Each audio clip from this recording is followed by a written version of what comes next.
Before you begin, remove the base enclosure, battery, WLAN module, 2.5-inch storage drive assembly, display panel assembly, display bezel, and display panel.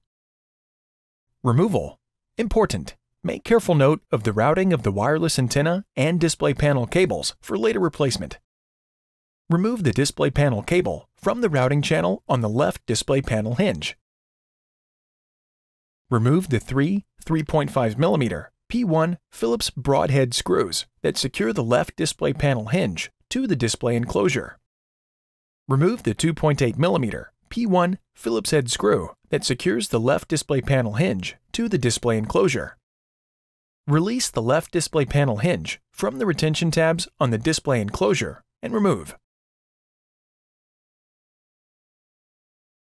The right display panel hinge is removed in the same manner.